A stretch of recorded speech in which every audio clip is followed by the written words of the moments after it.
नमस्कार साथियों, आप सभी का बहुत बहुत स्वागत है आपके अपने प्लेटफॉर्म द ऑफिसर्स एकेडमी में।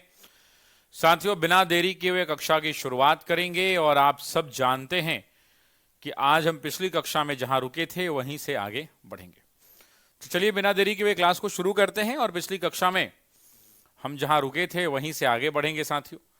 तो बिना देरी किए हुए शुरुआत करते हैं, आइए शुरू करते हैं क्लासेस को। लेकिन हाँ, दो तीन चीज है कि आप अपने प्रैक्टिस को कंटिन्यू रखें दोस्तों, बिना प्रैक्टिस के ये संभव नहीं है। इसलिए आप सभी साथियों से निवेदन है कि आप सभी साथी अपना प्रैक्टिस कंटिन्यू रखें ताकि आपको कोई समस्या का सामना नहीं करना पड़े। ठीक है, तो चलिए बिना देरी के हुए आगे बढ़ते हैं और शुरू करते हैं आज की क्लास को। पिछली क्लास में हम जहां रुके थे वहीं से आगे बढ़ेंगे और आज की क्लास का जो पहला टॉपिक है हमारा वो है अगस्त प्रस्ताव। अगस्त प्रस्ताव। अब आखिर ये अगस्त प्रस्ताव है क्या? अगस्त प्रस्ताव में हमें किन चीजों को पढ़ना है, इनके बारे में भी डिस्कस करेंगे। और अगस्त प्रस्ताव है क्या, इसके बारे में भी हम डिस्कस करेंगे।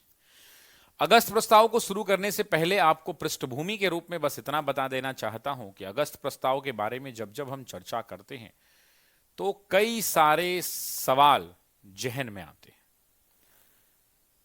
कि क्या हकीकत में अगस्त प्रस्ताव भारत के भलाई के उद्देश्य से बनाई गई थी। ऐसे कई सारे सवाल हैं जो अगस्त प्रस्ताव के सामने खड़े हो जाते हैं और फिर हम सब के लिए जवाब ढूंढ पाना उस अगस्त प्रस्ताव के लिए मुश्किल हो जाता है। तो हम सबसे पहले बात करेंगे कि क्या हकीकत में अगस्त प्रस्ताव का उद्देश्य क्या था, अगस्त प्रस्ताव क्यों लाया गया, आखिर किन परिस्थितियों में किन कारणों से अगस्त प्रस्ताव को लाया गया। ठीक है,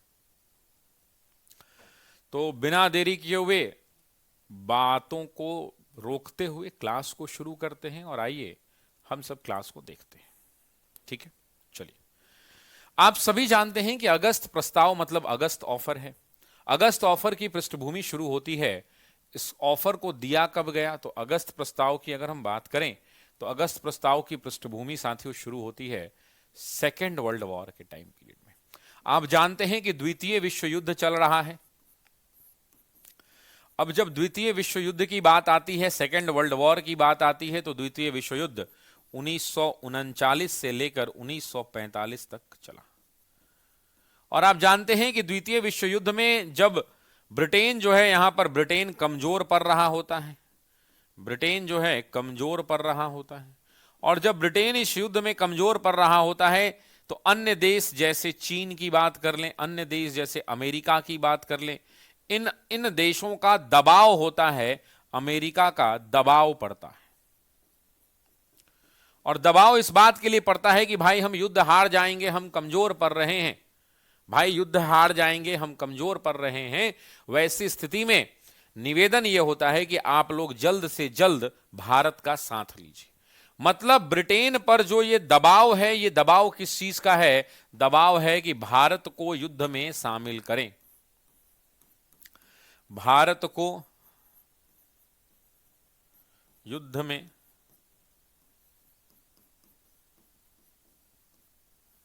शामिल करें। दबाव इस बात का आता है कि भाई भारत को आप युद्ध में शामिल करें और India should be the part of second world war. Bharat जो है द्वितीय विश्व युद्ध का भाग होना चाहिए। अब ऐसी परिस्थिति में जब ब्रिटेन पर दबाव पड़ता है तो ब्रिटेन करता है कि अब मेरे पास कोई विकल्प नहीं, अब हमें झुकना ही पड़ेगा और भारत से जाकर बातचीत करनी पड़ेगी। उस समय एक व्यक्ति होते हैं जिनका नाम होता है लॉर्ड लिनलिथगो। व्यक्ति हैं लॉर्ड लिनलिथगो। और ये जो लॉर्ड लिनलिथगो हैं साहब, यही लॉर्ड लिनलिथगो भारत में 8 अगस्त 1942 को प्रस्ताव देते हैं। भारतीय नेताओं को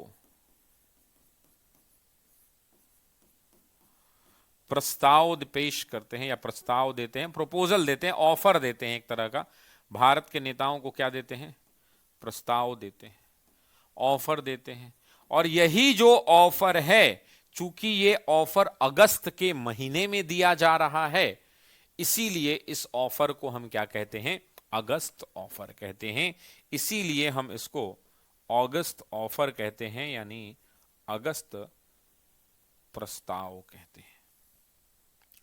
अब सवाल उठता है कि आखिर ये प्रस्ताव जब ऑफर दे रहे हैं, अगर ये जो ऑफर दे रहे हैं तो आखिर ये क्या प्रस्ताव दे रहे हैं?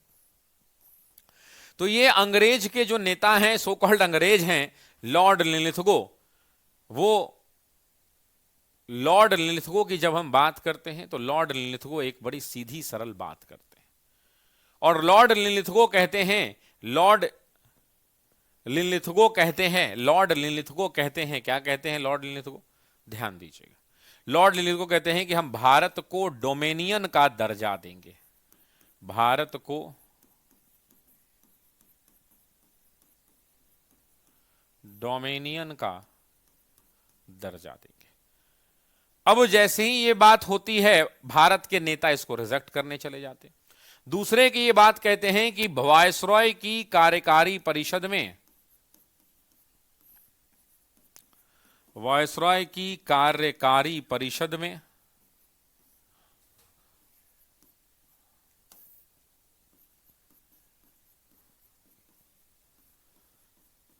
सीटों की संख्या में इजाफा कर देंगे।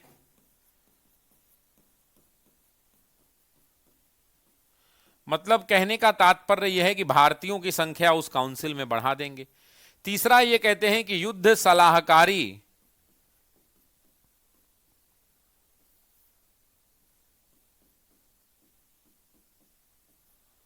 जो वॉर होगा, उस युद्ध सलाहकारी परिषद का गठन करेंगे। मतलब भारत के लोगों को मरने नहीं देंगे, भारत के लोगों का भी ध्यान रखेंगे और युद्ध सलाहकारी परिषद का गठन करेंगे। और फिर भारत के नेताओं को एक और लालच देते हैं और वो कहते हैं कि भाई हम युद्ध के बाद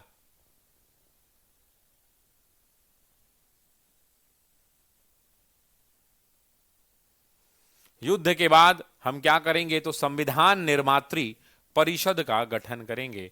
युद्ध के बाद, युद्ध मतलब कौन सा युद्ध? सेकेंड वर्ल्ड वॉर की बात कर रहे हैं, ये विश्व युद्ध।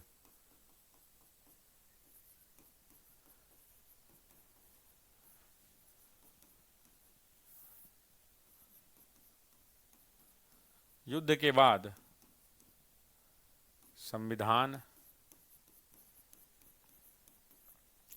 निर्मात्री परिषद का गठन करेंगे। अब जैसे ही ये भारत के नेताओं को, यानी कांग्रेस को, सो कॉल्ड जो इंडियन नेशनल कांग्रेस है, उसको ये ऑफर मिलता है, कांग्रेस इस ऑफर को रिजेक्ट कर देती है। रिजेक्ट करने का एक ही तात्पर्य होता है कि हमको भारत को डोमेनियन नहीं चाहिए। क्या चाहिए? हमें पूर्ण स्वतंत्रता चाहिए, हमें पूर्ण स्वराज चाहिए, हमें कंप्लीट इंडिपेंडेंस चाहिए। और भारत के नेता कहते हैं कि हम तुम्हारा युद्ध में साथ देने को तैयार हैं, लेकिन हम तुम्हारा युद्ध में साथ देने को, अच्छा यहां पे 40 होगा मेरे भाई, ठीक है, थैंक यू सो मच। अब इतना छोटा छोटा कभी कभी एरर लिखा जाता है। युद्ध में साथ देने को तैयार हैं, लेकिन हम भारत को डोमेनियन की बात नहीं करेंगे। हमको क्या चाहिए? पूर्ण स्वराज चाहिए। जब अंग्रेज मुस्लिम लीग से पूछते हैं कि मुस्लिम लीग तुम्हें ये ऑफर मंजूर है, वो बोलता है मेरे तरफ से भी रिजेक्टेड है। इसलिए रिजेक्टेड है कि हमको पाकिस्तान चाहिए। और वैसी परिस्थिति में पाकिस्तान की मांग को लेकर के ये भी रिजेक्ट, वो भी रिजेक्ट, और चुपचाप मुंह लटका के ये लोग वापस चले जाते। क्लियर है ये बात सभी को? Is it clear to everyone? अगर क्लियर है तो यस लिख दीजिए। अगर क्लियर है तो सभी लोग यस लिख दें। यस सर आने लगा। चलिए, इसके बाद एक छोटा सा टॉपिक है जिसको आप कहते हैं व्यक्तिगत सत्याग्रह।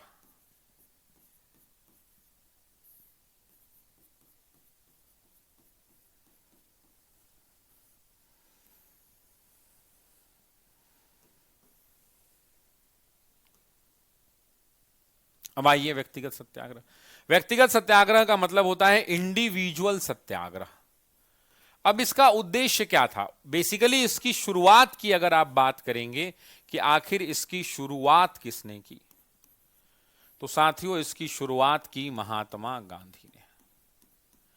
अब आपके मन में एक सवाल आएगा कि भाई गांधी को क्या जरूरत पड़ दी, क्यों शुरू किया, क्यों शुरू किया? तो साथियों गांधी ने एक नवीन प्रयोग इसलिए किया क्योंकि गांधी कोई आंदोलन करना नहीं चाहते थे। गांधी नहीं चाहते थे कि हम कोई आंदोलन करें। गांधी की इच्छा कुछ और थी। गांधी इस बात के लिए तत्पर थे कि दुनिया भर को तो अंग्रेजों ने बता दिया है, दुनिया भर को अंग्रेजों ने बता दिया है कि भारत सेकेंड वर्ल्ड वॉर में उनके साथ खड़ा है। अब जब दुनिया भर को इन्होंने बता दिया है कि भारत सेकेंड वर्ल्ड वॉर में खड़ा है, तो मेरे सामने चुनौती क्या है? मेरे सामने चुनौती क्या है? तो मेरे सामने चुनौती यह है कि हम दुनिया को किस तरह बताएं, दुनिया को कैसे बताएं कि क्या बताएं? दुनिया को कैसे बताएं कि भारत द्वितीय विश्व युद्ध में यानी वर्ल्ड वॉर 2 में ब्रिटेन के साथ नहीं है। क्यों बताएं? ब्रिटेन के साथ नहीं है, मतलब गांधी ये साथ नहीं है। गांधी इस बात के लिए चिंतित हो गए कि पूरी दुनिया में हल्ला हो गया है। गांधी इस बात के लिए चिंतित हो गए कि पूरी दुनिया में हल्ला हो गया है, पूरी दुनिया में हल्ला हो गया है। क्या हल्ला हो गया है? तो हल्ला ये हो गया है कि भाई भारत विश्व युद्ध में हमारे साथ है।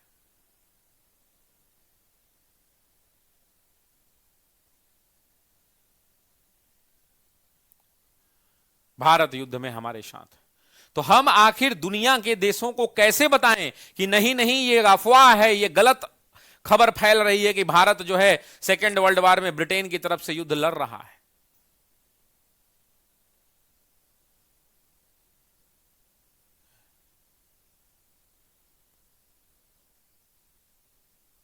नहीं रहेगा अवंतिका श्रीवास्तव नहीं। और वैसी परिस्थिति में जब यह बात हुई तब गांधी ने एक नवीन प्रयोग किया। गांधी ने एक नवीन प्रयोग किया, या यूं कहें कि गांधी ने एक नया प्रयोग किया।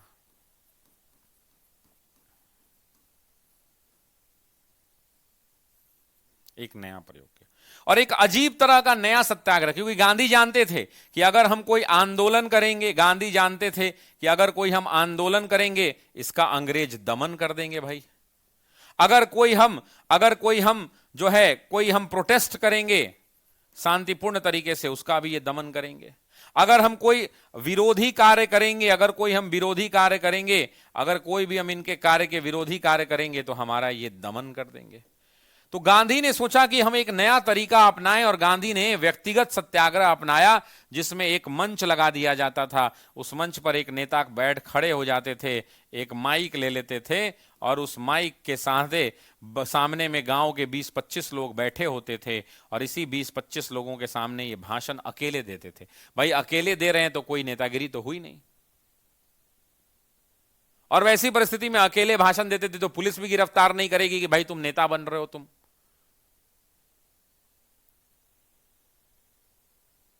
और वैसी परिस्थिति में जब वैसी बात थी तो उसके बाद जो है ये भाषण खत्म होता था। भाषण जब आधा घंटा 1 घंटा चलता था, सब लोग अपना लौट जाते थे। यहां वाले जो लोग भाषण दे रहे हैं या तो ये दिल्ली के लिए कूच कर जाते थे या इनको गिरफ्तार कर लिया जाता था अंग्रेजों के द्वारा और आंदोलन टूट जाता था।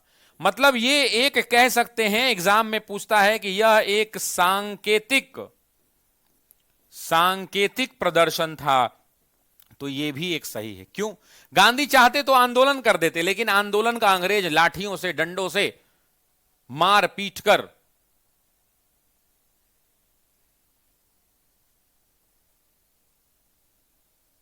अजय सिंह अपलोड कर दिया गया है, जाके देखिए, है ना। और मार पीट कर जो है दमन करा देते। तो गांधी ने एक नया प्रयोग किया जहां पर एक आदमी को बिठा दिया और एक आदमी को बिठाने के बाद उन्होंने जो है उस आदमी को भाषण दिलवाया और दुनिया भर की निगाहें इस पर पड़ी। अब जो ये एक नया तरह का सत्याग्रह था, तो एग्जाम में सबसे पहला पूछता है कि कुल कितने सत्याग्रही, तो याद रखिएगा 3 सत्याग्रही थे। प्रथम सत्याग्रही का नाम अगर हम बात करें, प्रथम सत्याग्रही कौन था, तो जरा आप बताएं हमें। प्रथम सत्याग्रही थे विनोबा भावे। जब विनोबा भावे आए, भाषण दिए, दिल्ली की ओर कूच किए, इनको गिरफ्तार कर लिया गया, इनको गिरफ्तार कर लिया गया, इनको गिरफ्तार कर लिया गया। और जब गिरफ्तार कर लिया गया, जब गिरफ्तार कर लिया गया, गिरफ्तार कर लिया गया, तो फिर गांधी के बाद दूसरा सत्याग्रही बना, जिसे हम द्वितीय सत्याग्रही कहते हैं। और द्वितीय सत्याग्रही के रूप में कौन आए, तो जवाहरलाल नेहरू का नाम आता है। एग्जाम में पूछता है, इसी बार पूछा भी था कि कौन है, तो जवाहरलाल नेहरू है। उसके बाद आता है तृतीय सत्याग्रही दोस्तों, उसके बाद आता है तृतीय सत्याग्रही। और तृतीय सत्याग्रही की जब हम बात करते हैं, तो वो कोई और नहीं मेरे दोस्तों, तृतीय सत्याग्रही हैं ब्रह्मदत्त। और कुल मिला के 3 सत्याग्रही हुए। और जब हम इस आंदोलन की बात करते हैं, तो ये आंदोलन महाराष्ट्र हुआ। तो साथियों, ये शुरू तो हुआ 17 अक्टूबर 1940 को, और ये शुरू हुआ महाराष्ट्र के पवनार से। इससे ज्यादा कुछ भी नहीं आएगा जो यहां से पूछा जा सकता है, जो यहां से पूछा जा सकता है। Is it clear to everyone?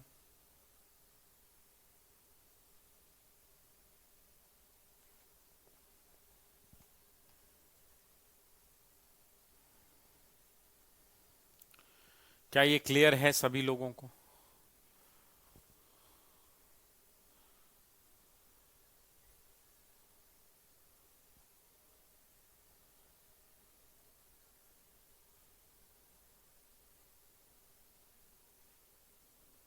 ठीक है, चलिए। अब जो नेक्स्ट टॉपिक है साथियों, उस नेक्स्ट टॉपिक को कहते हैं क्रिप्स प्रस्ताव।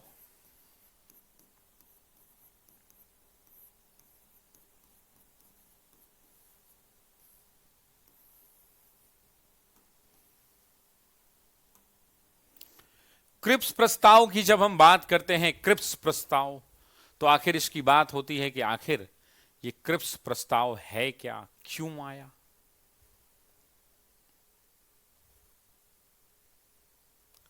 कि क्रिप्स प्रस्ताव है क्या और क्रिप्स प्रस्ताव क्यों आया, सबसे पहले तो यही सवाल है। अच्छा, इसका नाम क्रिप्स क्यों पड़ा, यह भी एक कहानी है। तो हुआ ये कि आप जानते हैं, हुआ ये साथियों कि द्वितीय विश्व युद्ध चल रहा था, आपको ही पता है कि वर्ल्ड वॉर 2 चल रहा था। वर्ल्ड वॉर 2 में ब्रिटेन पर बहुत ज्यादा दबाव था, ब्रिटेन पर बहुत दबाव था कि भाई भारत को शामिल करो। अब ब्रिटेन पर जब दबाव था, तो उस समय ब्रिटेन के प्रधानमंत्री हुआ करते थे विंस्टन चर्चिल। ब्रिटेन के प्रधानमंत्री कौन थे? विंस्टन चर्चिल हुआ करते थे।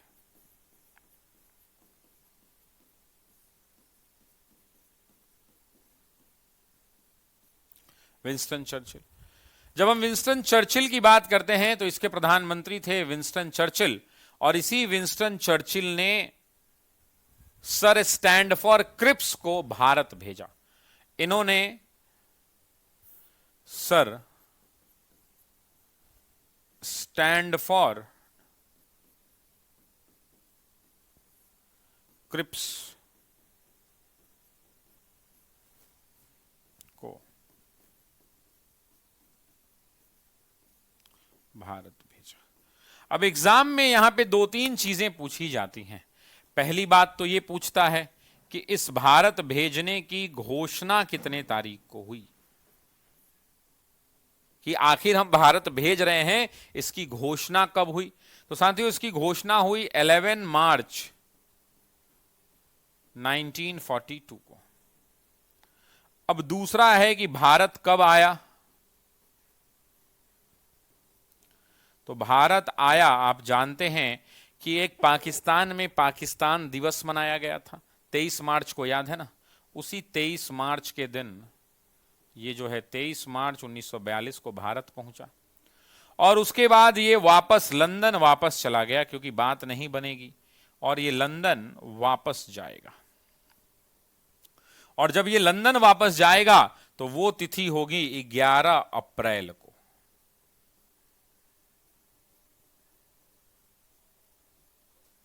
तो आपको 3 डेट याद करना है। 3 डेट घोषणा है 11 मार्च 1942, भारत आया 23 मार्च 1942 को, लंदन वापस चला गया 11 अप्रैल को। ठीक है ना? एक तबरेज आलम जी हैं भैया, तबरेज आलम जी को बहुत समस्या है। तबरेज आलम जी को ब्लर दिख रहा है और उनका और भी कुछ समस्या है कि व्हाइट बोर्ड लगा दीजिए सर। हमको लगता है कि ये कलर जरा बड़ा प्यारा दिखता है व्हाइट में ना, आंख हमारा तो वैसे ही खराब है और खराब हो जाएगा, है ना?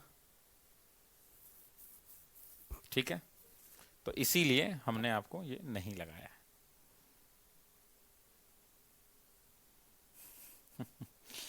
अब जब ये लोग भारत आएंगे तो क्या करेंगे भाई? भारत आते ही प्रस्ताव पेश करेंगे। जब ये भारत आएंगे सर स्टैंड फॉर क्रिप्स, तो ये एक प्रस्ताव देंगे, एक ऑफर देंगे ये, और इनकी ऑफर का भी वही लाइन रहेगा, पहला ही लाइन होगा डोमिनियन। अब डोमिनियन का दर्जा का बात जैसे ही आएगा, डोमिनियन के दर्जा का बात जैसे ही आएगा, ये जो है प्लान क्या हो जाएगा? ये प्लान जो है इंडियन नेशनल कांग्रेस रिजेक्ट कर देगी। दूसरा ये वही कहेंगे कि हम भारत के जितने प्रांत हैं उन सभी प्रांतों को मिलाकर, या फिर दूसरा ये कहेंगे कि संविधान निर्मात्री परिषद का गठन करेंगे। संविधान निर्मात्री परिषद का गठन।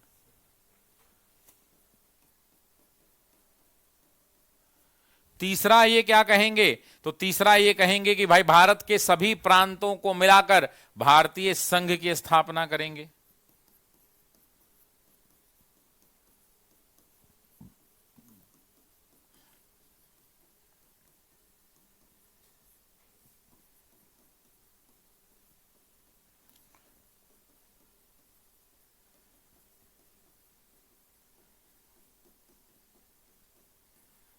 स्थापना करेंगे। और चौथी बात की अगर बात करें तो ये कहेंगे कि ब्रिटेन को, भारत को राष्ट्रमंडल से अलग होने का प्रावधान करेंगे।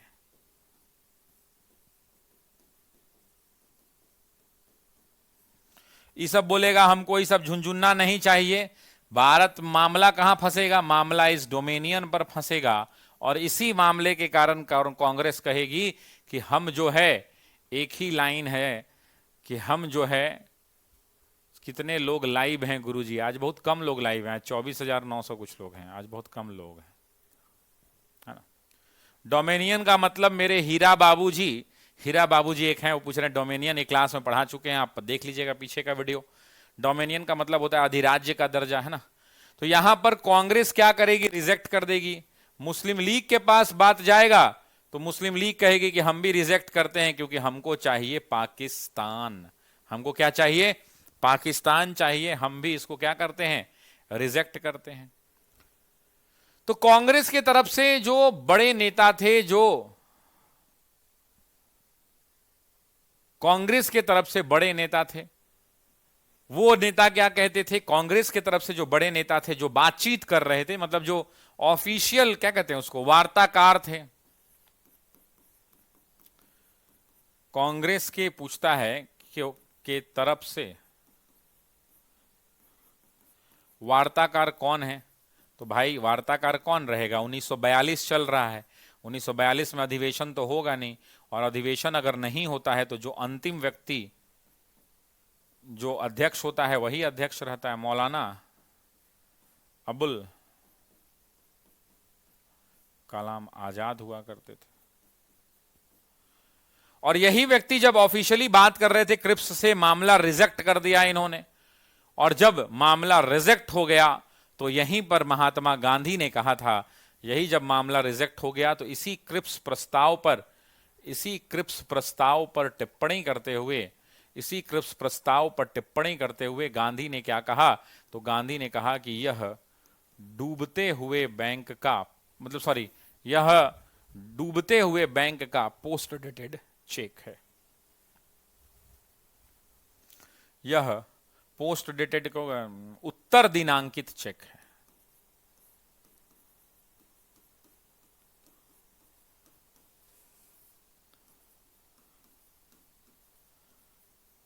तो इसमें जवाहरलाल नेहरू ने एक वर्ड ऐड कर दिया और जवाहरलाल नेहरू कहा नहीं नहीं ये क्रिप्स प्रस्ताव उत्तर दिनांकित यानी पोस्ट डेटेड चेक नहीं है कि बाद में भजेगा, यह डूबते हुए बैंक का पोस्ट डेटेड चेक है।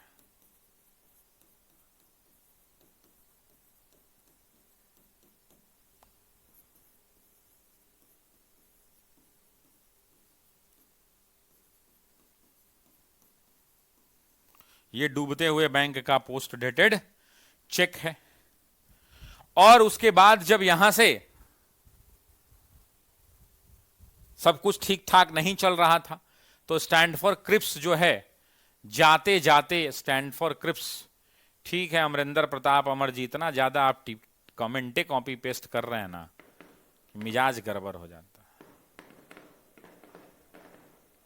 है। सुनिए, तो उन्होंने कहा कि यह डूबते हुए बैंक का पोस्ट डेटेड चेक है। इसी पर स्टैंड फॉर क्रिप्स ने गांधी जी को कहा कि गांधी जी क्रिप्स ने गांधी को कहा, क्रिप्स ने गांधी को क्या कहा कि आप बातचीत का सारा रास्ता धमकाते, कहा नहीं धमकाया, कि आप बातचीत का सारा रास्ता बंद कर रहे हैं। आप ऐसे रिजेक्ट कर रहे हैं, अरे भाई बातचीत करिए, डोमेनियन के आगे भी हम लोग कुछ कुछ कुछ कुछ आपको दिए हैं, लेकिन आप सीधे रिजेक्ट कर दे रहे हैं कि नहीं रिजेक्ट। तो ऐसे थोड़े होता है गांधी जी, आप ठीक नहीं कर रहे हैं। और गांधी इस इशारा को समझ चुके थे।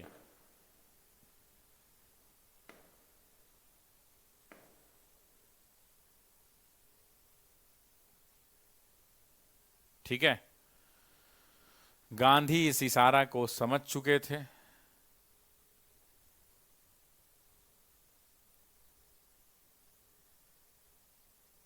और तब जाकर गांधी ने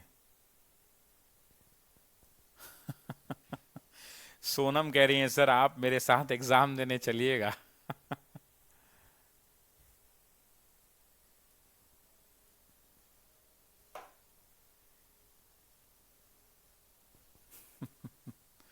ठीक है आशुतोष भाई, ठीक। गांधी इस बात को समझ चुके थे कि अब आंदोलन बढ़ा कराना पड़ेगा। और अगला जो हमारा टॉपिक है वह है भारत छोड़ो आंदोलन।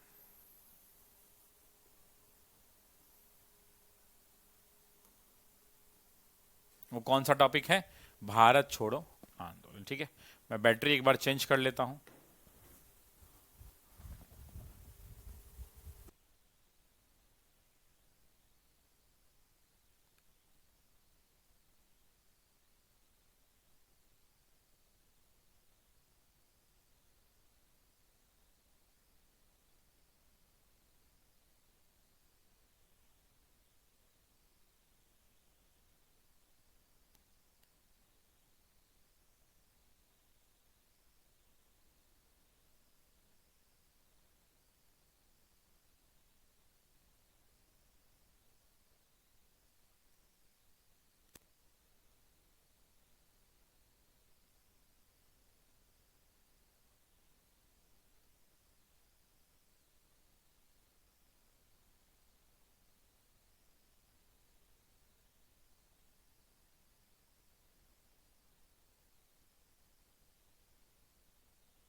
चलिए, अगला जो टॉपिक है मेरे दोस्तों वो है भारत छोड़ो आंदोलन, जिसे हम सब कहते हैं क्विट इंडिया मूवमेंट। जिसे हम सब क्या कहते हैं? तो क्विट इंडिया मूवमेंट कहते हैं। भारत छोड़ो आंदोलन। अब सवाल ये उठता है कि वो भारत छोड़ो आंदोलन जिसे आप जानते हैं कि वो भारत छोड़ो आंदोलन जो करो और मरो के नारे के साथ शुरू हुआ, तो सबसे पहले ये समझते हैं कि इसकी पृष्ठभूमि क्या रही, इसका बैकग्राउंड क्या रहा, आखिर क्या जरूरत पड़ी कि भारत छोड़ो आंदोलन शुरू हो गया।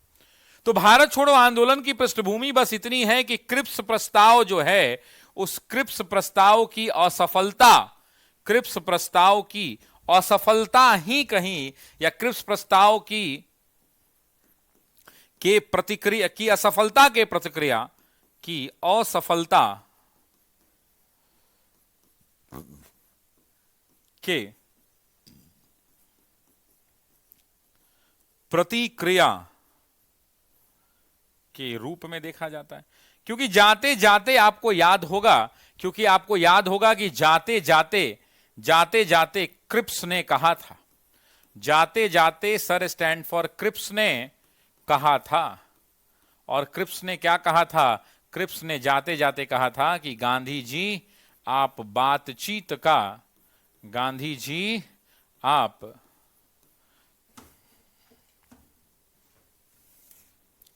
बातचीत का,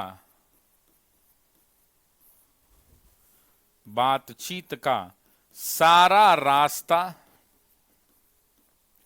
बंद कर रहे हैं।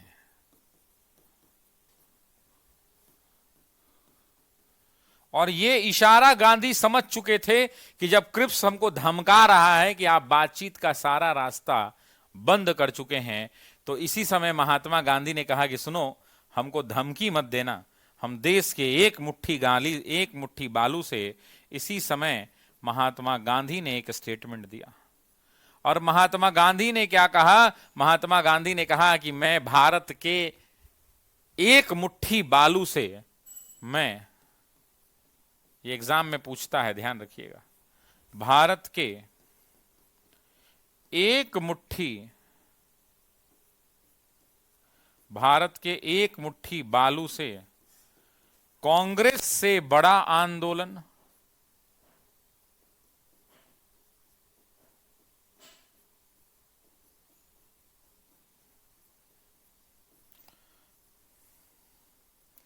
खड़ा कर दूंगा। आपसे एग्जाम में पूछेगा कि ये किसका कथन है कि मैं भारत के एक मुट्ठी बालू से कांग्रेस से बड़ा आंदोलन खड़ा कर दूंगा, तो आप कहेंगे महात्मा गांधी ने। और ये वही भारत छोड़ो आंदोलन है, ये वही भारत छोड़ो आंदोलन है जिसके आदर्श स्टेटमेंट के रूप में, जिसके आदर्श वाक्य के रूप में, जिसके आदर्श वाक्य के रूप में करो और मरो का नारा था। यहीं पर गांधी ने कहा था कि हमारे पास कोई रास्ता नहीं है, आइदर डू और डाई, यानी करो या मरो, करो या मरो। उसके अलावा आपसे कई बार एग्जाम में पूछेगा कि ये जो भारत छोड़ो जो ये वर्ड है, ये जो नारा है, ये किसने लिखा? तो साथियों, ये लिखा यूसुफ मेहर अली ने। ये किसने दिया, ये किसने लिखा? साथियों, अगर पूछ दे तो याद रखिए यूसुफ मेहर अली ने लिखा, यूसुफ मेहर अली ने। यूसुफ मेहर अली ने दिया कि क्विट इंडिया, यानी भारत छोड़ो, अंग्रेजों भारत छोड़ो। अब सवाल उठता है मेरे दोस्तों कि आखिर ये नारा क्यों दिया? सवाल ये उठता है कि आखिर ये नारा क्यों दिया? आखिर उन्होंने क्यों कहा कि अंग्रेजों भारत छोड़ो? आखिर क्यों कहा कि अंग्रेजों भारत छोड़ो? अंग्रेजों भारत छोड़ने का, अंग्रेजों भारत छोड़ने का नारा, अंग्रेजों भारत छोड़ने का नारा क्यों दिया? अगर आपसे कोई पूछे कि आखिर इसके प्रमुख कारण क्या थे, तो भाई कारण तो एक ही होता है, लेकिन हम कहते हैं ना कि कई बार हम अलग अलग कारण गिना देते हैं। तो प्रमुख कारणों की अगर हम बात करें तो सबसे पहले हम क्या लिखेंगे? क्रिप्स प्रस्ताव की असफलता, failure of Cripps mission.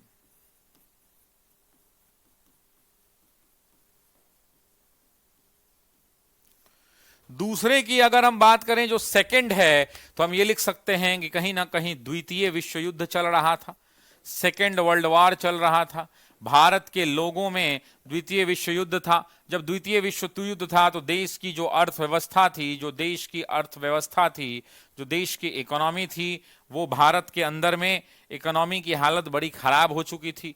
Bharat के अंदर में महंगाई अपने चरम पर थी, बेरोजगारी अपने चरम पर थी, गरीबी अपने चरम पर थी। लोगों में, भारत के लोगों में काफी ज्यादा अंग्रेजों के प्रति गुस्सा था। यानी भारतीय जनमानस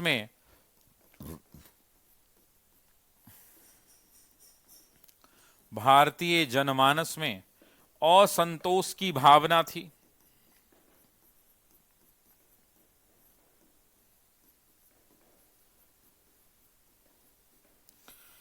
तो ऐसे बहुत सारे कारण थे जिसके कारण हम कह सकते हैं कि यह आंदोलन चला। मधु जी, सिलेबस कंप्लीट हो गया है, ठीक है। अब वैसे परिस्थिति में लेकिन आपसे पूछे कि इमीडिएट कारण या एक बड़ा कारण क्या है, तो वो यही है कि क्रिप्स समझौता जो है फेल हुआ, क्रिप्स प्रश्न जो है फेल हुआ, और उसके बाद ये पूरी की पूरी कहानी समाप्त हो गई। अगर हम बात करें कितना क्लास और लगेगा, हार्डली 2 क्लास और लगेगा। सुनिए, 2 या 3 बहुत से बहुत, 2 क्लास बहुत है। तो अगर हम बात करते हैं कि आखिर आंदोलन के घटनाक्रम क्या थे,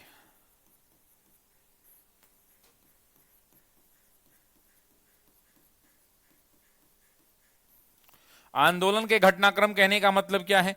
टाइमलाइन ऑफ द मूवमेंट की बात होती है। टाइमलाइन ऑफ द मूवमेंट मतलब अगर मैं आपसे कहूं, थोड़े देर के लिए मैं आपसे कहूं कि ये जो है एक टाइमलाइन है जो हमने ड्रॉ किया, ठीक है, ये एक टाइमलाइन है। अब इसी टाइमलाइन पर अगर मैं एक एक करके डिफाइन करूं, तो सबसे पहले यहां एक डेट लेते हैं और वो डेट है 6 जुलाई 1942। अब जो ये 6 जुलाई 1942 है, ये जो साथियों 6 जुलाई 1942 है, ये जो 6 जुलाई 1942 है, इसकी बात क्या है? 6 जुलाई 1942 को क्या हुआ था? तो पहली बार महाराष्ट्र के वर्धा में इंडियन नेशनल कांग्रेस की कार्यकारिणी की बैठक हुई थी।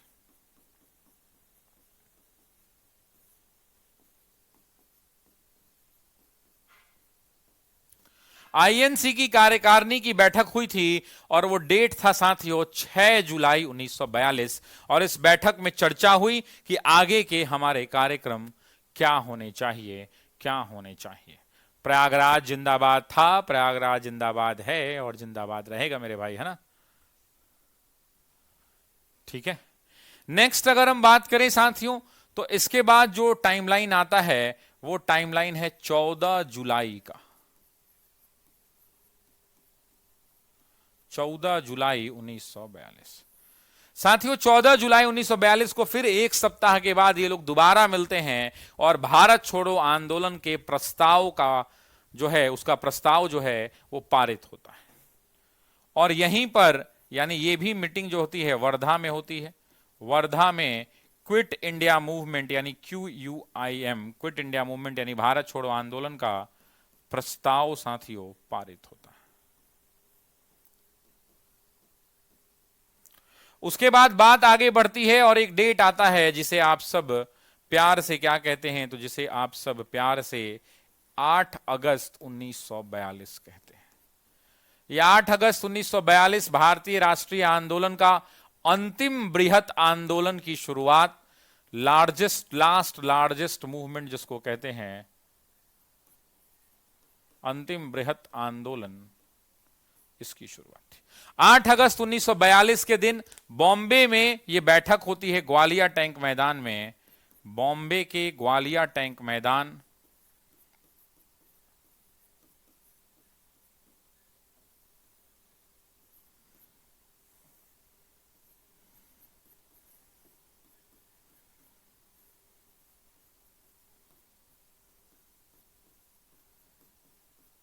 बॉम्बे के ग्वालियर टैंक मैदान से आंदोलन की शुरुआत होती है। और साथियों, जब ये आंदोलन की शुरुआत होती है तो भाई आंदोलन का प्रस्ताव पेश हुआ होगा, और यहीं से 4 प्रश्न आपके परीक्षा में आते हैं।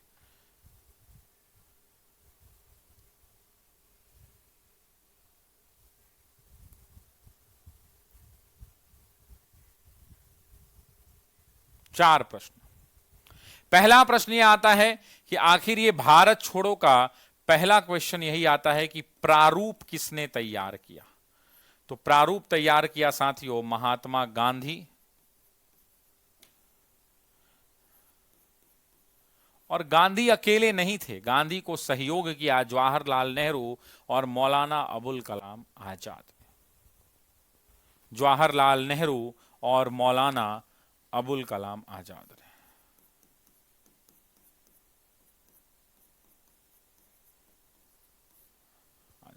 दूसरा, जब ये प्रारूप तैयार हो गया तो एग्जाम में पूछता है कि प्रस्ताव पेश किसने किया।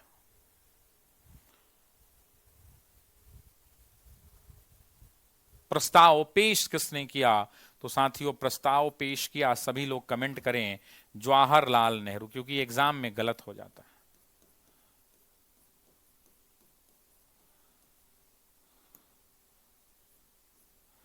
तीसरा, जब यह प्रस्ताव पेश होगा तो आखिर उस प्रस्ताव को समर्थन परीक्षा में पूछता है किसने किया।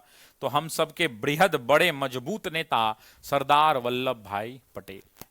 सरदार वल्लभ भाई पटेल थे जिन्होंने इसका समर्थन किया। सरदार वल्लभ भाई पटेल हुआ करते थे। और अंत में आपसे यहां से पूछता है कि इसको पारित किसने करवाया। तो पारित करवाया मौलाना अबुल कलाम आजाद ने।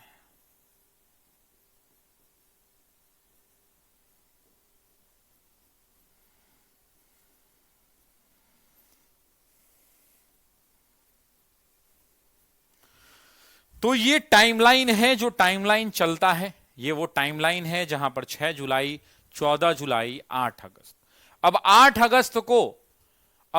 अगस्त को ये आंदोलन यहां से शुरू होता है। और जब ये साथियों 8 अगस्त को आंदोलन शुरू होता है तो सब कुछ बदल चुका होता है।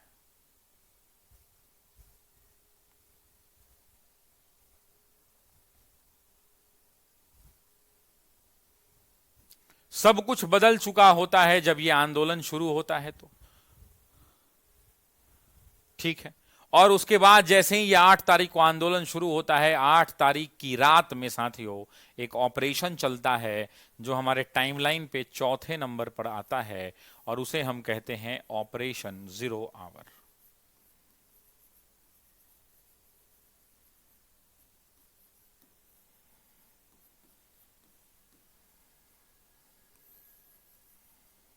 ऑपरेशन 0 आवर जो है ये 9 अगस्त, बहुत सारी किताबों में 8 अगस्त भी देता है, या यूं कह लें कि 8 अगस्त की रात्रि। ऑपरेशन 0 आवर ये अंग्रेजों के द्वारा चलाया जाता है, और कांग्रेस के सभी बड़े नेता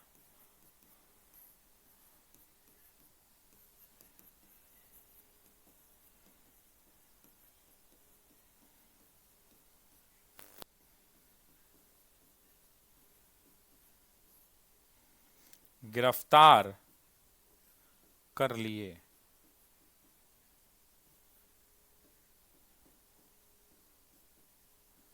जाते हैं। यहां पर कांग्रेस के सभी बड़े नेता जो हैं, कांग्रेस के सभी बड़े नेता गिरफ्तार कर लिए जाते हैं।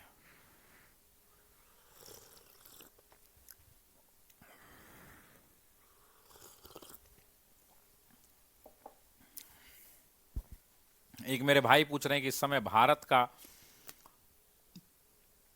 वॉयसरॉय कौन था। नहीं, बिल्कुल नहीं सुजाता, इंपॉर्टेंट नहीं है। इस समय भारत के वॉयसरॉय लॉर्ड वेवेल थे मेरे दोस्त। ये भी पूछने वाली बात है।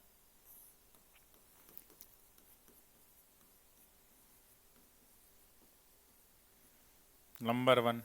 अब जब पूछा ही है तो मुझे बताओ कि ब्रिटेन के प्रधानमंत्री कौन थे। खैर अभी तो ये बताया ही मैं।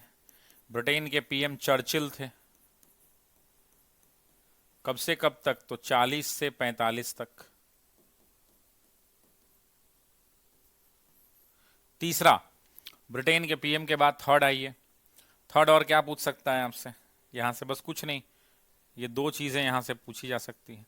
ठीक है, तो ये दो फैक्ट्स आपको ध्यान में रखने हैं। बिल्कुल पंकज भाई, खूब शुभकामनाएं हैं आपको। ठीक है, लेकिन जब ये नेता गिरफ्तार कर लिए जाते थे तो हर बार की तरह ये आंदोलन ऐसा नहीं था। इस बार गांधी ने दिमाग लगाया था। हर बार क्या होता था कि हर बार जब कोई आंदोलन शुरू होता था, हर बार जब कोई आंदोलन शुरू होता था तो दिक्कत होती थी। दिक्कत इस बात की होती थी कि दो लाइन की लीडरशिप नहीं थी। कहने का तात्पर्य है मेरे भाई,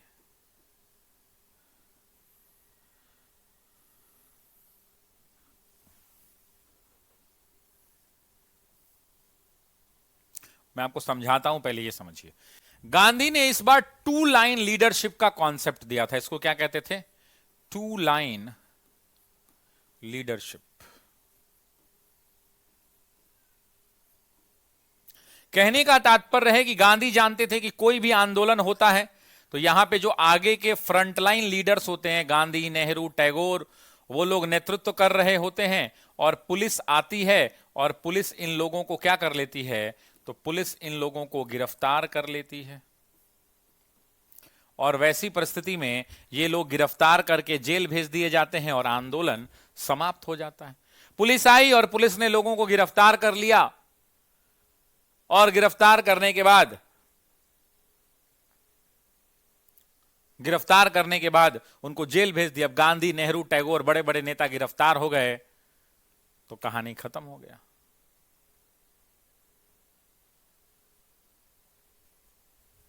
अब वैसे कौन कौन नेता जेल गया आगे आएगा बताऊंगा।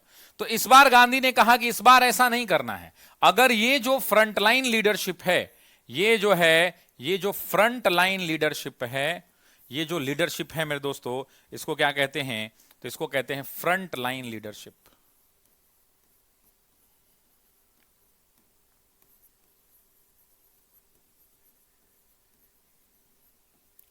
तो ये जो फ्रंट लाइन लीडरशिप है, जब ये गिरफ्तार हो जाए, जब लोग ये गिरफ्तार हो जाएं, तो वैसी परिस्थिति के अंदर में इन्होंने कहा कि इस बार हमें जो है सेकेंड राउंड में लीडरशिप रखनी है।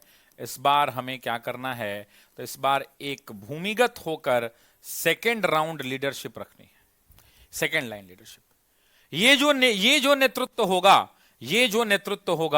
ये जो सेकेंड लाइन लीडरशिप का नेतृत्व है, ये जो सेकेंड लाइन है, ये कौन लोग हैं? तो साथियों, ये युवा नेता हैं।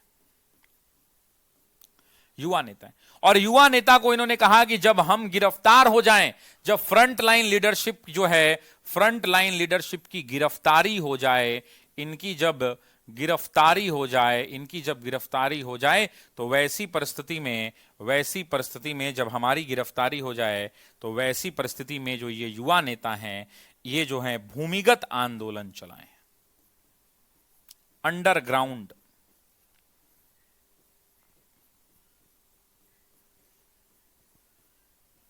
भूमिगत आंदोलन मतलब आंदोलन छुप छुप कर चलाना है।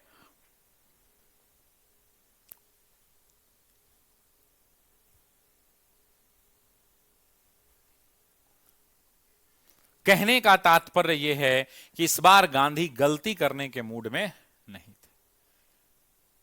गांधी ने कहा कि जितने भी युवा नेता हैं, और यहां पे युवा नेताओं की फौज खड़ी कर दी गई। जैसे युवा नेता में कौन कौन है भाई?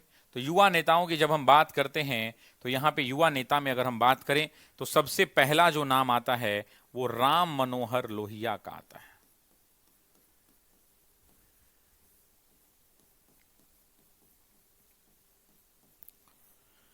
वो राम मनोहर लोहिया का आता है। वो उषा मेहता का आता है। वो जयप्रकाश नारायण का आता है।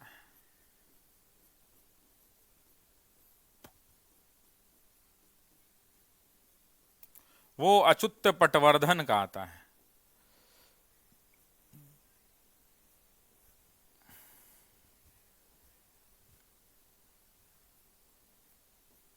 मेरे कहने का तात्पर्य यह है कि ये सुचेता कृपलानी का आता है, सुचेता कृपलानी का आता है। तो ऐसे बहुत सारे नाम हैं, ऐसे बहुत सारे नाम हैं जो यहां पर जो है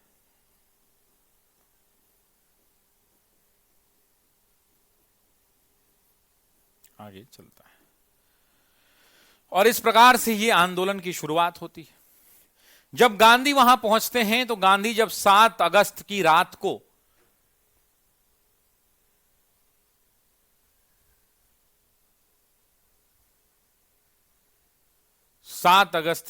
को गांधी जब वहां पहुंचते हैं तो गांधी देशवासियों को संबोधित करते हैं। और गांधी एक दिन पहले गांधी संबोधन करते हैं और गांधी जो है गांधी का संबोधन होता है।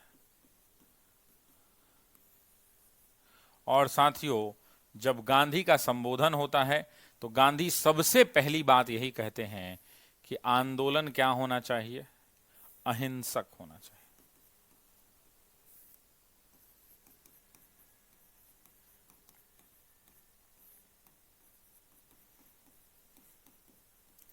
पहला प्रारूप यही रखते हैं कि आंदोलन अहिंसक होना चाहिए। दूसरा, गांधी कहते हैं कि आंदोलन जो है शहर शहर, गांव गांव, शहर शहर, गांव गांव आंदोलन की पहुंच होनी चाहिए। मतलब इसमें सबको जोड़ो, गांव के हर इलाके को जोड़ो। तीसरा, गांधी कहते हैं कि इस आंदोलन में युवा वर्ग जो है बढ़ चढ़कर हिस्सा ले।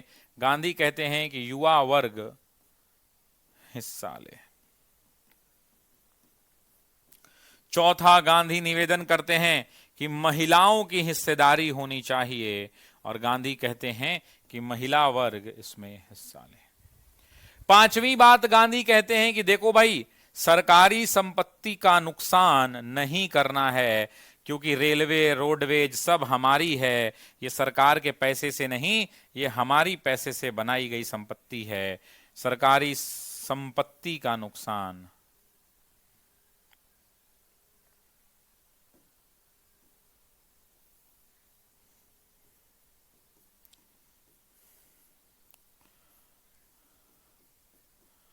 सरकारी संपत्ति का नुकसान नहीं करना है।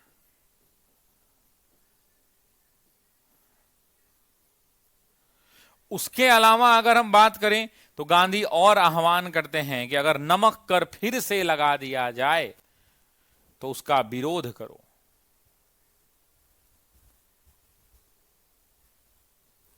नमक हमारी बड़ी संपत्ति है, नमक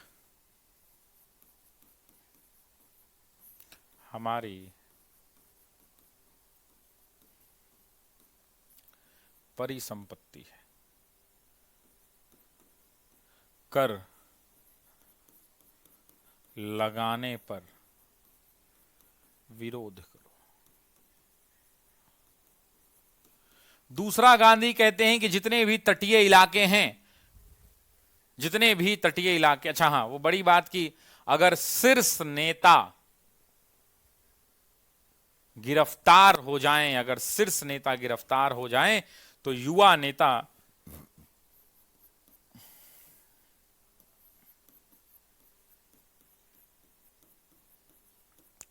शीर्ष नेता के गिरफ्तारी के बाद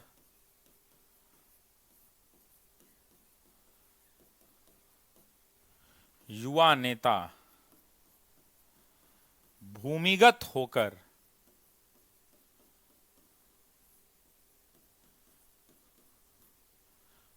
आंदोलन करें।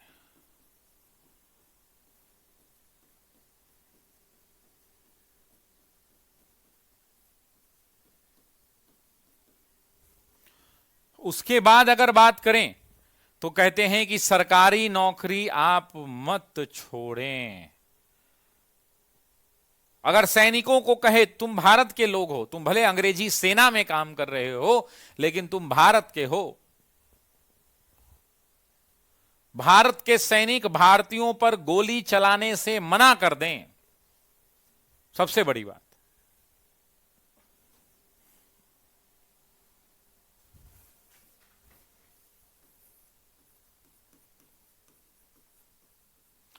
भारतीय सैनिक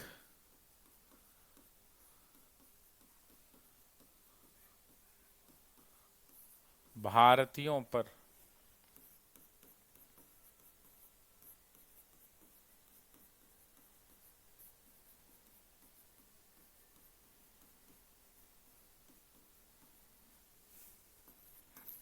सरकारी नौकरी न छोड़ें, मतलब वहीं रहते रहते हमारा समर्थन करें, सरकारी नौकरी न छोड़ें।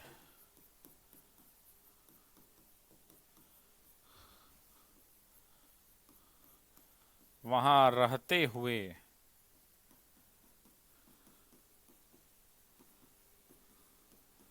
समर्थन करें।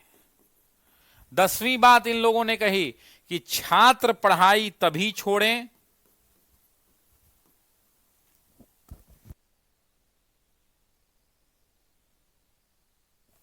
छात्र पढ़ाई तभी छोड़ें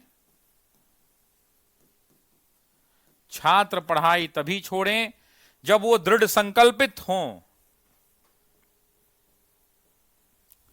जब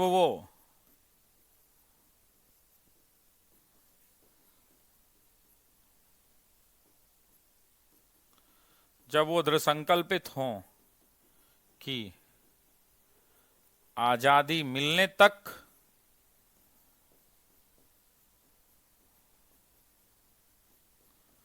आंदोलन में रहेंगे।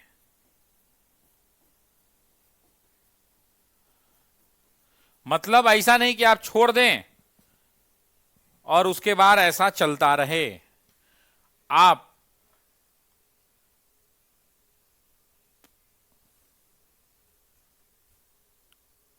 ना छोड़ें।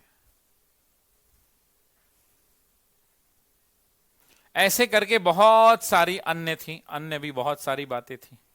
और ये गांधी ने ये बात जो है देश के लोगों से कही कि हम आंदोलन शुरू करने जा रहे हैं। जो सबसे बड़ी बात है जो गांधी ने कही वो क्या थी कि आंदोलन अहिंसक होना चाहिए। हालांकि इस आंदोलन के दौरान हिंसा जो है कूट कूट कर भरी गई। जब यह आंदोलन शुरू हुआ तो वैसी परिस्थिति में आंदोलन के दौरान ऑपरेशन 0 आवर चला, जिसकी हमने चर्चा की।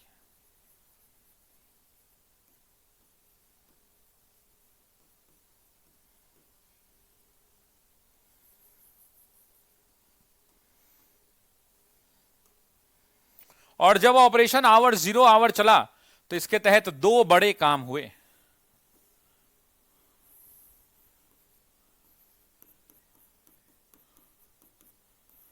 कांग्रेस के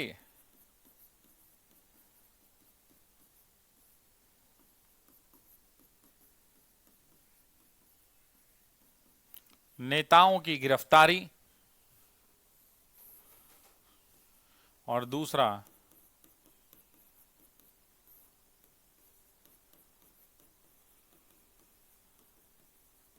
कांग्रेस को अवैध पार्टी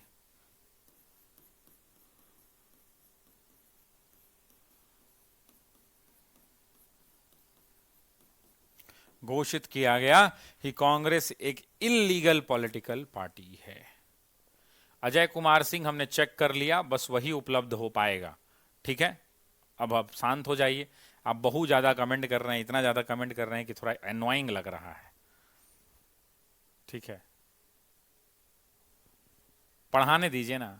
आप मान लीजिए कहीं पे आप पढ़ा रहे हो, आप मान लीजिए कि आप टीचर हैं, आप कहीं पढ़ा रहे हो, आप मान लीजिए आप पढ़ा रहे हो और कोई उधर से क्लास में कोना पर से खड़ा हो गया, रोज एक ही बात कर रहा है, पीडीएफ नहीं मिला, पीडीएफ नहीं मिला, पीडीएफ नहीं मिला, टेस्ट सीरीज नहीं मिला, ये नहीं मिला, ये नहीं मिला, लाइन से बोल रहा है, तो आपको कैसा लगेगा? मन करेगा 3-4 चमेटा खींच के दे दें, बैठ, ऐसे डांट देंगे आप। लेकिन यहां ऑनलाइन में तो हम डांट नहीं सकते हैं।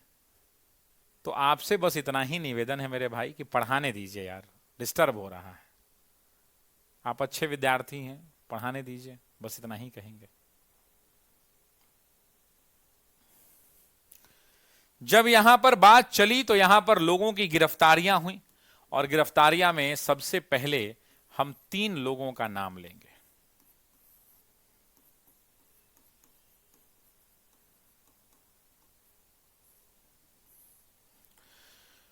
सबसे पहला जो नाम है यहां पर, जो सबसे पहला नाम आता है वो आता है महात्मा गांधी का।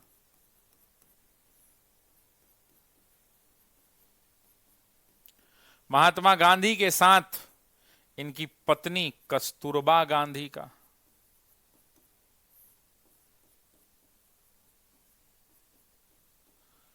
उसके साथ अगर बात करें तो इनके निजी सचिव महादेव देसाई का, और सरोजनी, इस पर विवाद भी है, बहुत सारे इतिहासकार लिखते हैं, बहुत सारे लोग नहीं लिखते हैं, है ना, ये वाला। तो ये जो लोग थे, इन लोगों को गिरफ्तार करके पुणे के आगा खान पैलेस में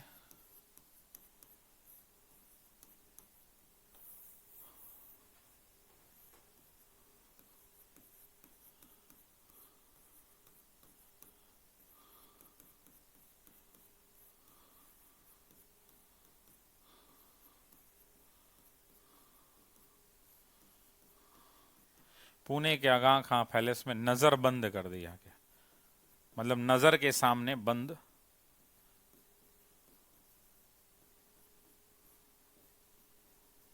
और यहीं पर जब गांधी को नजरबंद किया गया तो यहीं पर गांधी ने एक स्टेटमेंट दिया। यहीं पर एक गांधी ने कहा,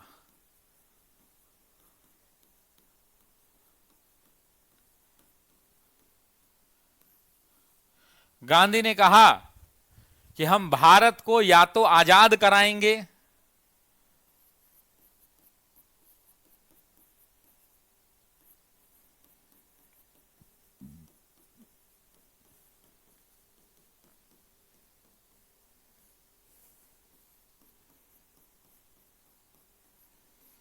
या हम भारत को या तो आजाद कराएंगे या आजादी के प्रयास में मर जाएंगे।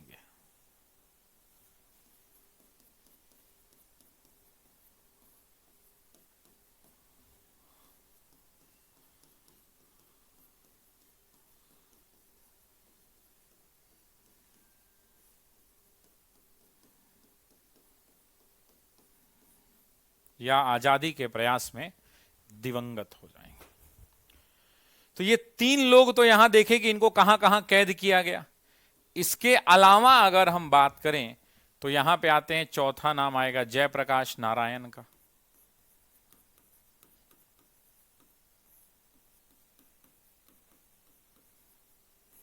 ये हजारीबाग जेल में कैद किए गए।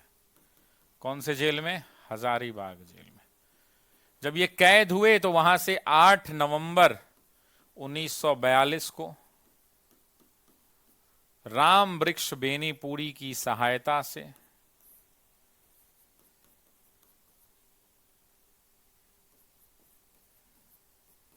दीपावली के दिन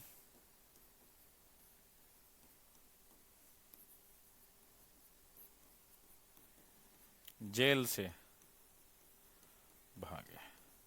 और यही दीपावली के दिन जब जेल से भागे तो यहीं से जेल से भागने के बाद इन्होंने आजाद दस्ता का गठन किया। आजाद दस्ता का गठन किया।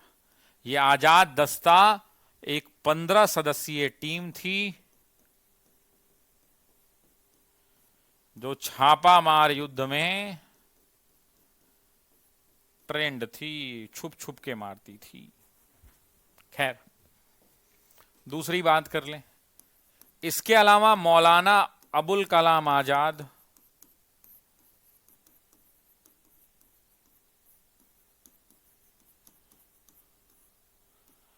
ये कैद किए गए बांकुड़ा जेल में। डॉक्टर राजेंद्र प्रसाद,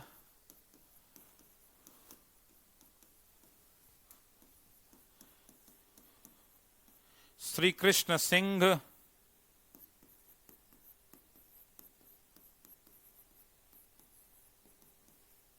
ये कैद किए गए बांकीपुर जेल में, पटना।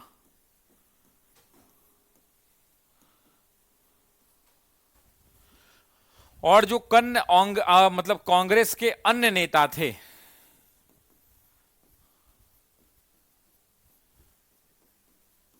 ये अहमदनगर किले में कैद किए गए। महाराष्ट्र में पड़ता है अहमदनगर का किला। उसी किले को जेल बना दिया गया और उसी किले के जेल में इनको कैद रखा गया।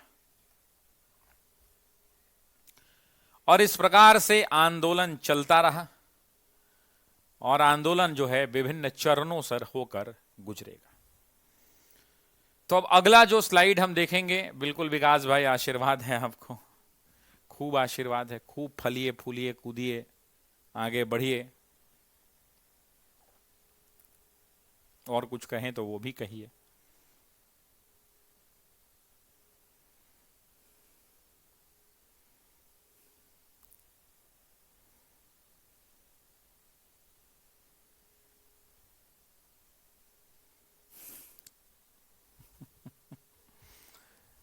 चलिए ठीक है।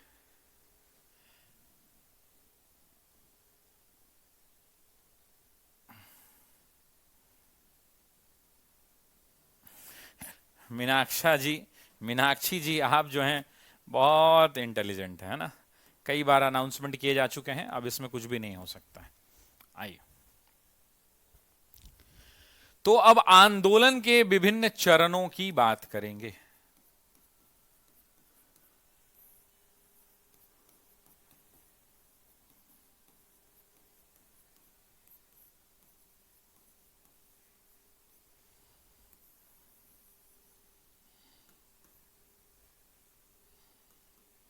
आंदोलन साथियों मूल रूप से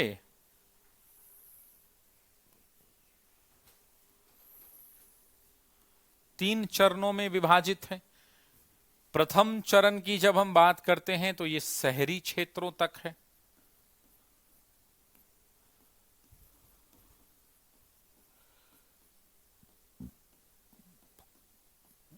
शहरी क्षेत्रों तक है। इसमें जो है गांधी की भूमिका प्रबल है। गांधी की भूमिका प्रबल है। दूसरा अगर हम बात करें तो दूसरे को हम द्वितीय चरण कहते हैं।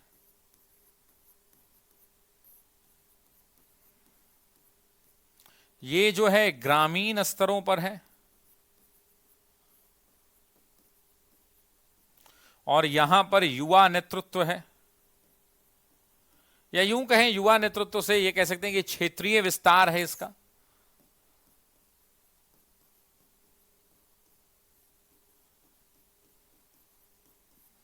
और एक तृतीय चरण है।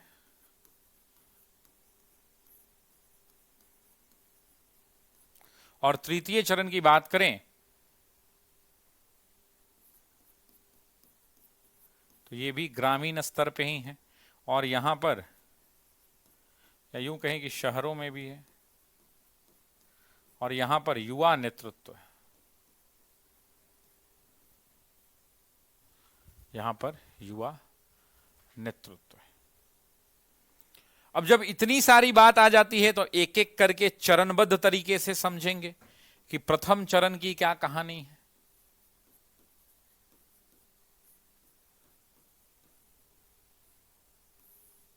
साथियों, प्रथम चरण नाम से ही दिख रहा है कि यहां पर महात्मा गांधी का नेतृत्व है।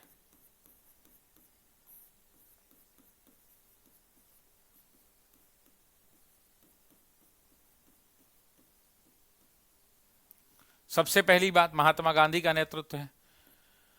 आंदोलन जो है शहरों में है। आंदोलन जो कहां पर है तो आंदोलन शहरों में है। और शहरों में हो क्या रहा है तो इन शहरों में भी पूरे भारत में नहीं, कुछ चंद शहरों में, जैसे दिल्ली में है, जैसे मद्रास में है। ये एग्जाम में पूछा है, जैसे बॉम्बे में है, जैसे कलकत्ता में है, और गुजरात का अहमदाबाद है। ऐसे बड़े शहरों तक ही यह आंदोलन जो है सीमित है, पूना है ना, इत्यादि। और जब ये आंदोलन चल रहा है बड़े बड़े शहरों में, तो ऐसे टाइम पीरियड के अंदर में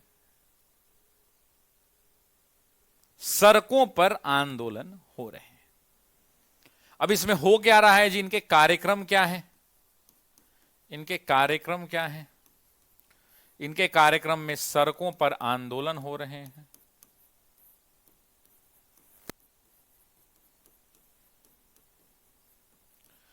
इनके कार्यक्रमों में बहिष्कार की नीति अपनाई जा रही है। इनके में कल कारखानों में हड़तालें हो रही हैं।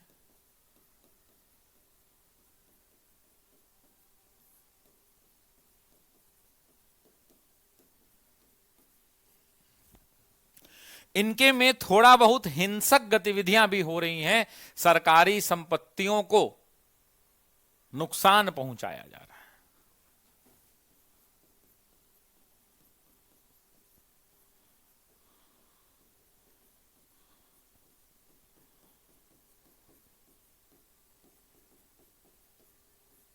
उसके अलावा अगर बात करें तो पुलिस से हिंसात्मक झड़पें हो रही हैं।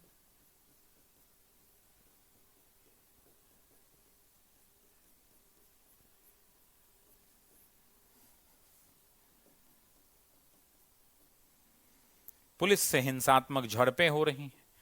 इसके बाद बात आती है साथियों द्वितीय चरण की।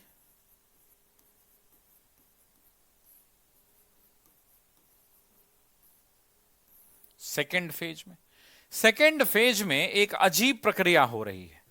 सेकेंड फेज के अंदर में अगर हम बात करें तो द्वितीय चरण में एक अजीब व्यवस्था हो रही है, क्योंकि ये जो आंदोलन है, ये जो क्षेत्र है, इसमें आंदोलन क्षेत्रीय प्रसार ले रहा है। मतलब क्षेत्रीय प्रसार का मतलब है कि क्षेत्रों में ये फैलते जा रहा है। और यहां एक नया कॉन्सेप्ट आता है जिसे हम कहते हैं समानांतर सरकार का। अब ये समानांतर सरकार क्या है भाई? पैरेलल गवर्नमेंट कहते हैं इसको इंग्लिश में। पैरेलल गवर्नमेंट का मतलब है कि बिहार है, बिहार में नीतीश कुमार जी शासन कर रहे हैं, और नीतीश कुमार जी जब शासन कर रहे हैं तो वैसी परिस्थिति में पुलिस है हमारे यहां, थाना है, सारी सरकारी ऑफिसेज हैं, बीओ का, डीवीडीओ का, सीओ का, डीएम का, एसपी का, डीएसपी का ऑफिस है, और सरकार चल रही है। अब मान लीजिए कि कल को पूरे जितने भी सरकारी ऑफिस हैं, पुलिस थाना, डीएम ऑफिस, मुख्यमंत्री का ऑफिस, सब पर लोगों का कब्जा हो जाए, आम लोगों का कब्जा हो जाए, तो सरकार कौन चलाएगा भाई? अब सरकार आम लोग चलाएंगे। तो वैसी सरकार को हम क्या कहते हैं? समानांतर सरकार। मतलब सब लोगों को हटा दिया और खुद करने लगे। ठीक है, खुद करने लगे। तो वैसी परिस्थिति में यहां से 3 प्रश्न आते हैं। There are 3 questions to be asked. पूछता है कि सबसे पहला कहां हुआ? किस चीज? सबसे पहला समानांतर सरकार। तो इसका गठन हुआ बलिया में। याद कर लीजिए सभी लोग, कमेंट कर लीजिए एक बार। और बलिया में नेतृत्व किसने किया? चित्तू पांडे। कई बार एग्जाम में पूछा है। दूसरा, सबसे लंबी अवधि तक पूछेगा आपसे, तो यह शुरू हुआ सबसे लंबी अवधि वाला तामलुक में। तामलुक कहां है भाई? बंगाल में, मिदनापुर जिला समझ रहे ना, वहां तामलुक है, वेस्ट बंगाल में। यहां नेतृत्व किसने किया? तो सतीश सामंत ने किया। सतीश सामंत ने नेतृत्व किया। सतारा के अंदर में एक नॉर्मल था, सतारा मध्य महाराष्ट्र में है। सतारा में वाई.बी. चौहान ने,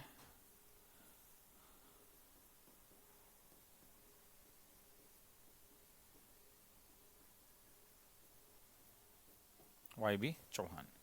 उसी प्रकार से अहमदाबाद में तो अहमदाबाद में समानांतर सरकार नहीं बनी, अहमदाबाद में क्या बनी, तो अहमदाबाद में बनी आजाद सरकार। तो आपसे पूछता है कि अहमदाबाद में क्या बना, तो आप कहेंगे आजाद सरकार बना, ये आपको ध्यान रखना होगा। और ये सब लोग क्या कर रहे हैं, तो ये सब लोग तोड़ फोड़ मचा रहे हैं, पूरा का पूरा कब्जा कर लिया है चारों तरफ, और पूरा आंदोलन अपने चरम स्तर पर जो है फैला हुआ है।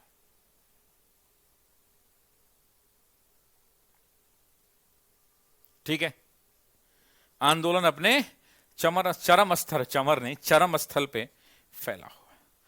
इसके बाद आता है तृतीय चरण, थर्ड फेज जिसको कहते हैं।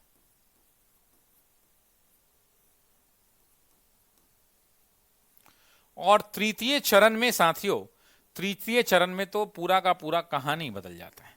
थर्ड फेज क्या होता है, आपको ही पता है कि ग्रामीण इलाके में भी होगा प्लस शहरों में भी होगा। दूसरा जो है इसमें एक है कि युवा नेतृत्व है,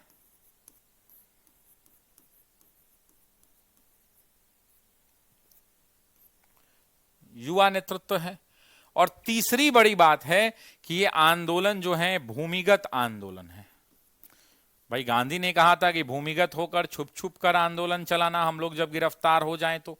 2 लाइन लीडरशिप का कॉन्सेप्ट दिया था गांधी ने, भूमिगत आंदोलन जो है चलाना। तो वैसी परिस्थिति में बहुत सारे नेता, जैसे सबसे पहला नाम जब हम लेंगे इसमें, तो भूमिगत में सबसे पहला नाम उषा मेहता का, ये आंदोलन को चला रही हैं और ये प्रथम रेडियो ऑपरेटर थी। रेडियो पर सूचना देती थी, छुप छुपा के लोग, क्रांतिकारी जो हैं रेडियो ऑपरेटर हुआ करती थी, रेडियो ऑपरेटर थी। दूसरा अगर हम बात करें तो सुचेता कृपलानी थी।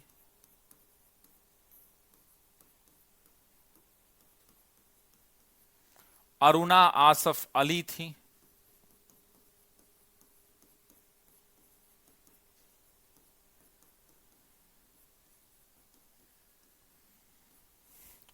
उसके बाद अगर बात करें तो जय राम मनोहर लोहिया थे।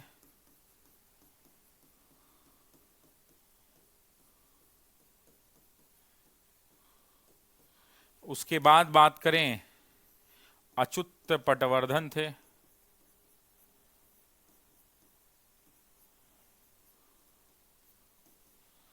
ऐसे बहुत सारे नेता थे, जयप्रकाश नारायण थे, कितना नाम लिखेंगे।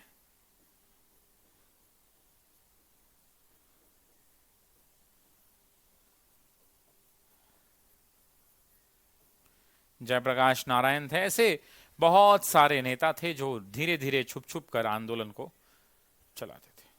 आंदोलन चलता गया, लोगों ने पुलिस स्टेशन को आग लगा दिया। बिहार के 80% पुलिस स्टेशनों पर इन्होंने कब्जा कर लिया। धीरे धीरे आंदोलन हिंसक होने लगा, अंग्रेजों ने लाठियां बरसानी शुरू कर दी। अंग्रेज तो यही फिराक में थे कि सारे बड़े नेता जेल में हैं, युवा नेता भूमिगत होकर आंदोलन चला रहे हैं, कब तक बिल्ली की अम्मा खैर मनाएगी।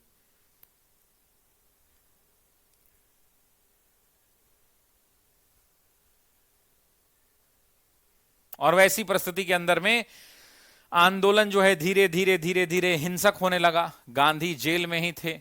अंततः जो है सब कुछ आंदोलन धीमा होने लगा। अंततः गांधी को जेल से 6 मई को रिहा कर दिया गया।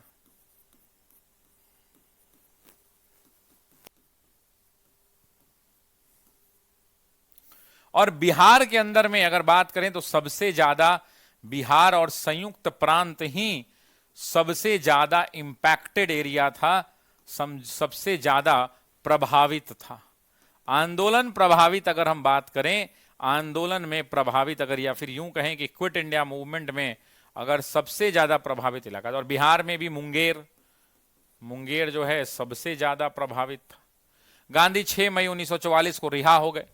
जब जेल से निकले, गांधी ने एक्चुअली उपवास रखा 11 दिन का। विंस्टन चर्चिल थे, चर्चिल ने बैठक बुलाई और अंततः बोला कि ठीक है, गांधी को जो है गिरफ्तार करके छोड़ दो।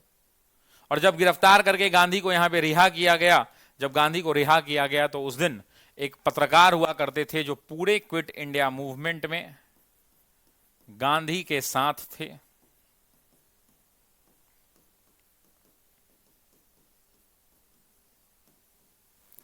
उस पत्रकार का नाम था लुई फिशर। लुई फिशर एक अमेरिकी पत्रकार थे।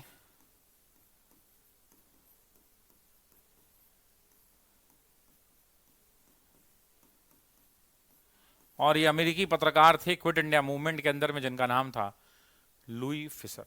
और इस प्रकार से वो भारत छोड़ो आंदोलन समाप्त हो गया, जिस भारत छोड़ो आंदोलन के बारे में जयप्रकाश नारायण ने टिप्पणी की। और जयप्रकाश नारायण ने कहा कि भारत छोड़ो आंदोलन रूस और फ्रांस की क्रांति से कम नहीं था। जयप्रकाश नारायण ने कहा कि क्विट इंडिया मूवमेंट यानी भारत छोड़ो आंदोलन रूस और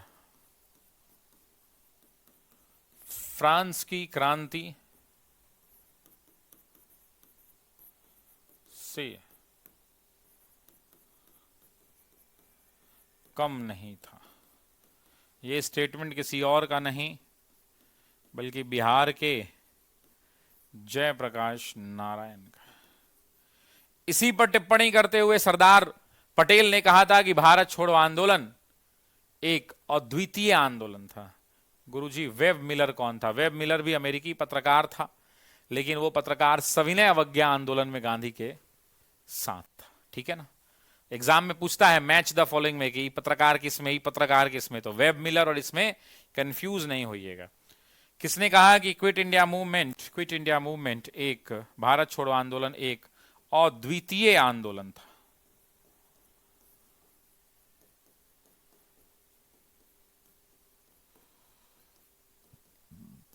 सरदार पटेल ने कहा। और इस प्रकार से आपका भारत छोड़ो आंदोलन जो है एंड होता है। अगली क्लास में हम पढ़ेंगे भारत की स्वतंत्रता के, मतलब अगले क्लास में भारत जो है स्वतंत्र हो जाएगा।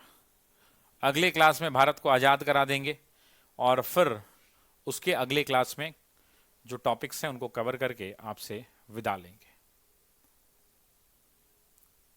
ठीक है, तो चलिए आज की क्लास को यहीं छोड़ते हैं, फिर पुनः मुलाकात होगी आपसे अगली क्लास में।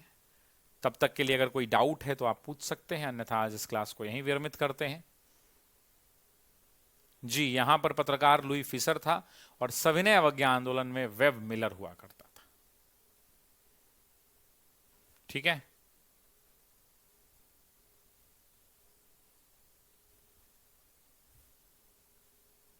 तो हमने क्या लिखा है भाई? फिशर नहीं लिखा है क्या?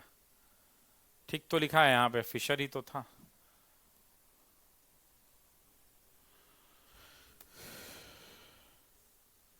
चलिए आज यहीं विरमित करते हैं। आप सभी लोगों का बहुत बहुत धन्यवाद, बहुत बहुत धन्यवाद। जय हिंद।